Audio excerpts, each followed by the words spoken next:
Asia ಖಂಡದಲ್ಲಿ ಅಮೆರಿಕದ ಅತ್ಯಂತ ನಿರ್ಣಾಯಕ ಪ್ರಜಾಪ್ರಭುತ್ವ ಮಿತ್ರ ರಾಷ್ಟ್ರವಾದ ಭಾರತದೊಂದಿಗಿನ ಸಂಬಂಧ ಅಪಾಯಕಾರಿಯಾಗಿ ಹದಗೆಡುತ್ತಿದೆ ಎಂದು ವಿಶ್ವಸಂಸ್ಥೆಯ ಮಾಜಿ ಅಮೆರಿಕದ ರಾಯಭಾರಿ ನಿಕ್ಕಿ ಹ್ಯಾಲಿ ಅಧ್ಯಕ್ಷ ಡೊನಾಲ್ಡ್ ಟ್ರಂಪ್ಗೆ ತೀಕ್ಷ್ಣ ಎಚ್ಚರಿಕೆ ನೀಡಿದ್ದಾರೆ. ಡೊನಾಲ್ಡ್ ಟ್ರಂಪ್ ಆಡಳಿತದ ಇತ್ತೀಚಿನ ನಡೆಯಲ್ಲಿ ಕಾರ್ಯತಂತ್ರದ ವಿಪತ್ತು ಎಂದು ಕರೆದ ಹ್ಯಾಲಿ, ಭಾರತದ ಮೇಲೆ ಅಮೆರಿಕದ ಹೆಚ್ಚುತ್ತಿರುವ ಸುಂಕ ಬೆದರಿಕೆಗಳು ಮತ್ತು ಹೆಚ್ಚುತ್ತಿರುವ ರಾಜತಾಂತ್ರಿಕ ಉದ್ವಿಗ್ನತೆಗಳ ನಡುವೆ ಭಾರತದ ಬಗ್ಗೆ ತಮ್ಮ ನಿಲುವನ್ನು ಪುನರ್ ವಿಮರ್ಶಿಸುವಂತೆ ಅಮೆರಿಕ ಅಧ್ಯಕ್ಷರನ್ನು ಒತ್ತಾಯಿಸಿದ್ದಾರೆ.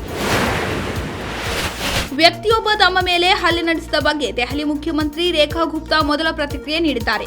ಸಾರ್ವಜನಿಕ ಕುಂದುಕೊರತೆ ಪರಿಹಾರ ಅಧಿವೇಶನದ ಸಂದರ್ಭದಲ್ಲಿ ವ್ಯಕ್ತಿಯೊಬ್ಬ ದೆಹಲಿ ಸಿಎಂ ಮೇಲೆ ಹಲ್ಲೆ ನಡೆಸಿದ. ಈ ಬಗ್ಗೆ ಪ್ರತಿಕ್ರಿಯೆ ನೀಡಿದ ಸಿಎಂ, ಇದು ನನ್ನ ಮೇಲೆ ಮಾತ್ರವಲ್ಲ, ದೆಹಲಿ ಮತ್ತು ಸಾರ್ವಜನಿಕ ಹಿತದೃಷ್ಟಿಗೆ ಸೇವೆ ಸಲ್ಲಿಸುವ ನಮ್ಮ ಸಂಕಲ್ಪದ ಮೇಲೆ ಮಾಡಿದ ಹೇಡಿತನದ ಪ್ರಯತ್ನ ಎಂದು ಆರೋಪಿಸಿದ್ದಾರೆ. ನಾನು ಆರೋಗ್ಯವಾಗಿದ್ದೇನೆ, ಶೀಘ್ರದಲ್ಲೇ ಕೆಲಸಕ್ಕೆ ಮರಳುತ್ತೇನೆ ಎಂದು ತಿಳಿಸಿದ್ದಾರೆ. ಇಮ್ಯುನೋಥೆರಪಿಗೆ ಬಳಸುವ ಔಷಧಗಳು ಮತ್ತು ರೇಡಿಯೋಥೆರಪಿ ಉಪಕರಣಗಳ ಮೇಲಿನ ಕಸ್ಟಮ್ಸ್ ಸುಂಕಕ್ಕೆ ವಿನಾಯಿತಿ ನೀಡುವಂತೆ ಕೇಂದ್ರ ಸಚಿವೆ ನಿರ್ಮಲಾ ಸೀತಾರಾಮನ್ ಅವರಿಗೆ ಸಂಸದ ಡಾಕ್ಟರ್ ಸಿಎನ್ ಮಂಜುನಾಥ್ ಮನವಿ ಮಾಡಿದ್ದಾರೆ. ಇತ್ತೀಚಿನ ದಿನಗಳಲ್ಲಿ ಬದಲಾದ ಆಹಾರ ಶೈಲಿ, ಜೀವನ ಪದ್ಧತಿ ಸೇರಿದಂತೆ ಅನೇಕ ಕಾರಣಗಳಿಂದಾಗಿ ಕ್ಯಾನ್ಸರ್ ಪೀಡಿತರ ಸಂಖ್ಯೆ ಗಣನೀಯವಾಗಿ ಹೆಚ್ಚುತ್ತಿದೆ. ಈಗಾಗಲೇ ಕೇಂದ್ರ ಸರ್ಕಾರ ಕ್ಯಾನ್ಸರ್ನಿಂದಾಗಿ ಬಳಲುತ್ತಿರುವ ರೋಗಿಗಳಿಗೆ ಅನುಕೂಲವಾಗುವ ನಿಟ್ಟಿನಲ್ಲಿ ಕೀಮೋಥೆರಪಿಗೆ ಬಳಸುವ ಅನೇಕ ಔಷಧಗಳನ್ನು ಕಸ್ಟಮ್ಸ್ ಸುಂಕ ರಿಯಾಯಿತಿ ನೀಡಲಾಗಿದೆ. ಒಡಿಶಾದ ಚಾಂಡೀಪುರ ತೀರದಲ್ಲಿ ನಡೆದ ಅಗ್ನಿ-5 ಖಂಡಾಂತರ ಕ್ಷಿಪಣಿ ಪರೀಕ್ಷೆ ಯಶಸ್ವಿಯಾಗಿದೆ ಎಂದು ರಕ್ಷಣಾ ಸಚಿವಾಲಯದ ಮೂಲಗಳು ತಿಳಿಸಿವೆ. ಮಧ್ಯಂತರ ಶ್ರೇಣಿಯ ಪರಮಾಣು ಸಿಡಿತಲೆಗಳನ್ನು ಹೊತ್ತೊಯ್ಯಬಲ್ಲ ದೇಶೀಯವಾಗಿ ತಯಾರಿಸಿದ ಖಂಡಾಂತರ ಕ್ಷಿಪಣಿ ಅಗ್ನಿ 5000 ಕಿಲೋಮೀಟರ್ ವ್ಯಾಪ್ತಿಯ ಶತ್ರುನೆಲೆಗಳ ಮೇಲೆ ದಾಳಿ ನಡೆಸುವ ಸಾಮರ್ಥ್ಯವನ್ನು ಹೊಂದಿದೆ. ಬೀದಿ ನಾಯಿಗಳನ್ನು ಆಶ್ರಯ ತಾಣಗಳಿಗೆ ಸ್ಥಳಾಂತರ ಸಂಬಂಧ ದೆಹಲಿ ಮಹಾನಗರ ಪಾಲಿಕೆ ಹೊರಡಿಸಿದ ಅಧಿಸೂಚನೆಯನ್ನು ಪ್ರಶ್ನಿಸಿ ಸಲ್ಲಿಸಲಾದ ಅರ್ಜಿಯ ತುರ್ತು ವಿಚಾರಣೆಯನ್ನು ಸುಪ್ರೀಂ ಕೋರ್ಟ್ ಗುರುವಾರ ನಿರಾಕರಿಸಿದೆ. ಈ ಸಂಬಂಧ ಅರ್ಜಿ ಸಲ್ಲಿಸಲಾಗಿದೆ ಎಂದು ವಕೀಲರು ತಿಳಿಸಿದ ನಂತರ ನ್ಯಾಯಮೂರ್ತಿಗಳಾದ ಜೆಕೆ ಮಹೇಶ್ವರಿ ಮತ್ತು ವಿಜಯ ಬಿಷ್ಣೋಯ್ ಅವರದ ಪೀಠವು ತುರ್ತು ವಿಚಾರಣೆಯನ್ನು ನಡೆಸಲು ನಿರಾಕರಿಸಿದೆ.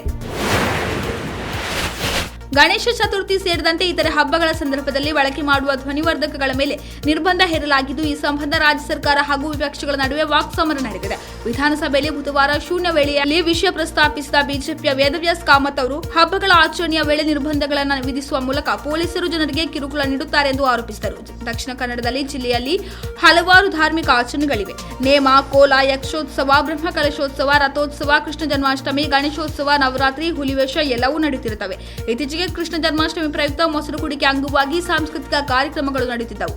ಅಲ್ಲಿದ್ದ ಧ್ವನಿವರ್ಧಕಗಳ ಬಳಕೆಗೆ ನಿರ್ಬಂಧ ವಿಧಿಸಿ ಮೊಸರು ಕುಡಿಕೆ ಒಡೆಯುವುದಕ್ಕೂ ಪೊಲೀಸರು ಅಡ್ಡಿಪಡಿಸಿದ್ದಾರೆ.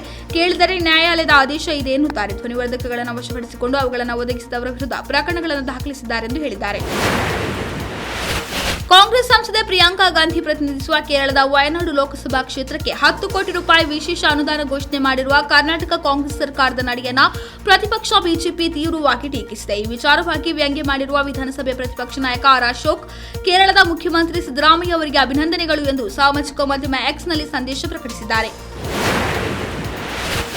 ಬಿಜೆಪಿ ರಾಷ್ಟ್ರೀಯ ಸಂಘಟನಾ ಕಾರ್ಯದರ್ಶಿ ಬಿಎಲ್ ಸಂತೋಷ್ ವಿರುದ್ಧ ಅವಹೇಳನಕಾರಿ ಹೇಳಿಕೆ ನೀಡಿದ ಆರೋಪದ ಮೇಲೆ ಸಾಮಾಜಿಕ ಕಾರ್ಯಕರ್ತ ಮಹೇಶ್ ಶೆಟ್ಟಿ ತಿಮರೋಡಿ ಅವರನ್ನು ಬ್ರಹ್ಮಾವರ ಪೊಲೀಸರು ವಶಕ್ಕೆ ಪಡೆದಿದ್ದಾರೆ. ಫೇಸ್ಬುಕ್ನಲ್ಲಿ ವಿಡಿಯೋವೊಂದನ್ನು ಹಂಚಿಕೊಂಡಿದ್ದ ತಿಮರೋಡಿ ಬಿಎಲ್ ಸಂತೋಷ್ ವಿರುದ್ಧ ಅವಾಚ್ಯ ಶಬ್ದಗಳಿಂದ ನಿಂದಿಸಿದರು. ಈ ಕುರಿತು ರಾಜ್ ಕುಲಾಲ್ ಅವರು ನೀಡಿದ ದೂರಿನ ಮೇರೆಗೆ ಬ್ರಹ್ಮಾವರ ಠಾಣೆಯಲ್ಲಿ ಹಲವು ಸೆಕ್ಷನ್ಗಳ ಅಡಿಯಲ್ಲಿ ಪ್ರಕರಣ ದಾಖಲಾಗಿತ್ತು. ಭಾರೀ ಹೈಡ್ರಾಮಾದ ಬಳಿಕ ಪೊಲೀಸರು ವಶಕ್ಕೆ ಪಡೆಯುವಲ್ಲಿ ಯಶಸ್ವಿಯಾಗಿದ್ದಾರೆ. ಗೌರಿ ಗಣೇಶ ಉತ್ಸವಕ್ಕೂ ಮುನ್ನ ಬೃಹತ್ ಬೆಂಗಳೂರು ಮಹಾನಗರ ಪಾಲಿಕೆ ಮಾರ್ಗಸೂಚಿಗಳನ್ನು ಹೊರಡಿಸಿದೆ. ಪರಿಸರ ಸ್ನೇಹಿ ಗಣೇಶ ಮೂರ್ತಿ ಮಾತ್ರ ಪೂಜಿಸಬೇಕು.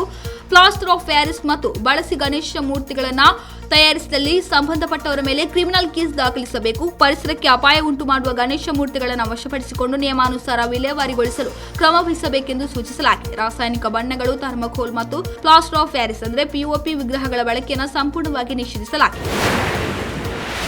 ನಾಡಹಬ್ಬ ಮೈಸೂರು ದಸರಾ ಮಹೋತ್ಸವದಲ್ಲಿ ವೈಮಾನಿಕ ಪ್ರದರ್ಶನ ಆಯೋಜಿಸಲು ಅನುಮತಿ ನೀಡಿರುವುದಕ್ಕೆ ಮುಖ್ಯಮಂತ್ರಿ ಸಿದ್ದರಾಮಯ್ಯ ಅವರು ರಕ್ಷಣಾ ಸಚಿವ ರಾಜನಾಥ್ ಸಿಂಗ್ ಅವರಿಗೆ ಧನ್ಯವಾದ ತಿಳಿಸಿದ್ದಾರೆ. ಮೈಸೂರು ದಸರಾಗೆ ತನ್ನದೇ ಆದ ಇತಿಹಾಸ ಇದೆ. ನಾಡಹಬ್ಬ ದಸರಾ ನೋಡಲು ಲಕ್ಷಾಂತರ ಜನರು ಬರುತ್ತಾರೆ. ಶ್ರದ್ಧಾ ಭಕ್ತಿಗೆ ಸಾಕ್ಷಿಯಾದ ಮೈಸೂರು ದಸರಾದಲ್ಲಿ ಏರ್ ಶೋಗೆ ಅನುಮತಿ ನೀಡಿರುವುದಕ್ಕೆ ಧನ್ಯವಾದಗಳು ಎಂದು ಸಿಎಂ ಸಿದ್ದರಾಮಯ್ಯ ಹೇಳಿದ್ದಾರೆ. ಆರ್ಸಿಬಿ ವಿಜಯೋತ್ಸವ ಸಂಭ್ರಮಾಚರಣೆ ವೇಳೆ ಕಾಲ್ತುಳಿತ ಸಂಭವಿಸಿದ ಘಟನೆ ಬಳಿಕ ಎಚ್ಚೆತ್ತುಕೊಂಡಿರುವ ರಾಜ್ಯ ಸರ್ಕಾರ ಈ ನಿಟ್ಟಿನಲ್ಲಿ ಕಠಿಣ ಜೈಲು ಶಿಕ್ಷೆ, ದಂಡನೆ ವಿಧಿಸುವ ಜನಸಂದಣಿ ನಿಯಂತ್ರಣ ಮಸೂದೆಯನ್ನು ವಿಧಾನಸಭೆಯಲ್ಲಿ ಮಂಡನೆ ಮಾಡಿದೆ. ಕಾರ್ಯಕ್ರಮಗಳು ಮತ್ತು ಸಮಾರಂಭಗಳಲ್ಲಿ ಜನಸಂದಣಿಯನ್ನು ಪರಿಣಾಮಕಾರಿಯಾಗಿ ನಿಯಂತ್ರಿಸಲು ಮತ್ತು ಸಾಮೂಹಿಕ ಸಭೆಯನ್ನು ನಿರ್ವಹಿಸಲು, ಕಾನೂನುಬಾಹಿರ ಸಭೆಗಳನ್ನು ತಡೆಯಲು ಮತ್ತು ಅಪರಾಧಗಳಿಗೆ ಶಿಕ್ಷೆಗೆ ನಿಬಂಧನೆಗಳನ್ನು ಒದಗಿಸಲು ಕರ್ನಾಟಕ ಜನಸಂದಣಿ ನಿಯಂತ್ರಣ ಮಸೂದೆ 2025 ಬುಧವಾರ ವಿಧಾನಸಭೆಯಲ್ಲಿ ಮಂಡಿಸಲಾಗಿದೆ.